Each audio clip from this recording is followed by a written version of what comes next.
Please be seated. It is still a Merry Christmas. So after the week I've had, for you to tell me again, Christmas is a one day. It's not even 2 days.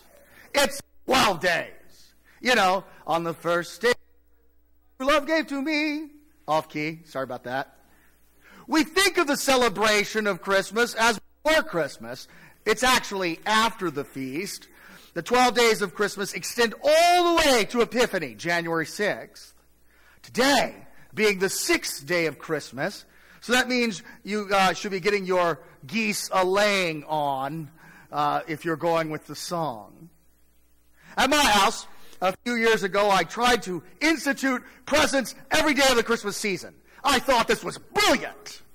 And the boys were on board. Dad, we want to open presents every day of Christmas. Until they figured out that the presents that would be being opened were not extra gifts, but all the ones that they would have been opening on Christmas Eve. Then suddenly, they weren't on board anymore. And there was a revolt. They wanted to open their gifts on Christmas Day.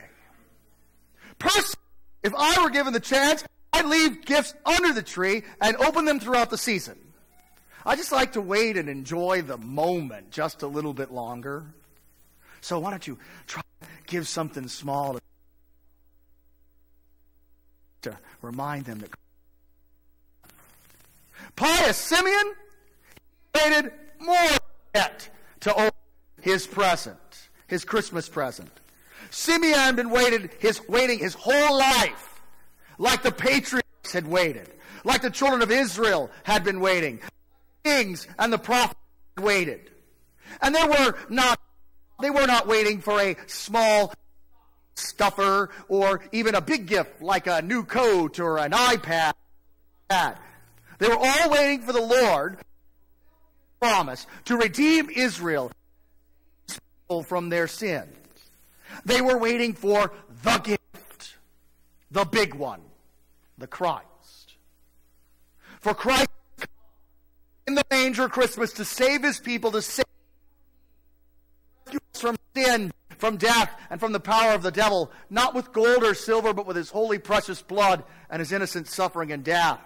All of the Old Testament waited. All of the Old Testament looked forward, believing that God would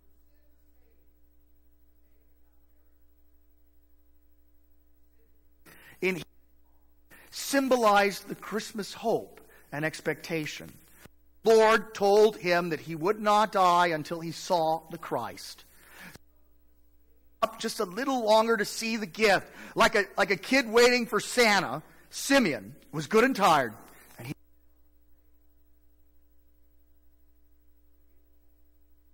Child born of Mary. Baby Jesus shows up in the temple, indistinguishable from every other baby that was brought up for the time of purification. His family, so common, so poor, that they couldn't afford the lamb as a sacrifice, but 2 turtle doves. I wonder if that's where it comes from, the song. Then Simeon saw him, the one, the Christmas present, the shoot out of the dead stump of Jesse, David's son, the one whose reign will bring the fear of the Lord, the Christ, the Messiah. And he scooped baby Jesus up, and held him up in his arms, and began to sing. For he was holding salvation in his hands. Light and life for the glory of God's people is in this child. Heaven for the children of Israel. Eternal life for Gentiles. Even for you and me. This child will save us all by being despised and rejected by men. He'll redeem you and me by the sword that will pierce Mary's soul. And that sword is she will witness her son die on the cross. For Christ is born to live as you should live, fulfilling the law right down to the time of purification. Christ is born to be the sacrifice that makes you acceptable to God. No more turtle doves and sheep. Purification before God comes only from Jesus' pure and holy life and his sufferings and death on Good Friday. Simeon knew that all of this would be fulfilled and that you and me and all who believe in the name of the child born of Mary would be saved. Let me depart in peace, Lord. Let me go to you. Your word has been fulfilled. Salvation for you, salvation for me. Even Simeon, who was ready to go, how could he not be? He had received Jesus. We receive Jesus every week in the Word, in absolution, and in the Lord's Supper. Into our mouths goes the body and blood of Christ. We are closer to him than Simeon ever could be. Closer than holding him up in our arms. Yet, how often do we leave this communion rail, not even considering the weight, the gift, the gravity of what has gone into us? Into our mouths goes the very body and blood of Christ. Forgiveness and life is placed right on our tongue. Dear saints, God, let the forgiveness given to you in the sacrament cleanse your world of all that you have against others. Give it up. Set it aside. Love one another. You are forgiven. They are forgiven too. And then leave here having received the Christmas gift of salvation, ready for whatever happens in your world. Successes, failures, money, poverty, sickness, cancer, fiscal cliffs, even death itself. For no matter what else happens in your world, no matter what happens this weekend or in the next year, for you and for your family, this is true. Christ has come to you. Your salvation has come in him. His word, his promise of life eternal is certain and true. You've heard it today. And you will, in just a few minutes, taste it.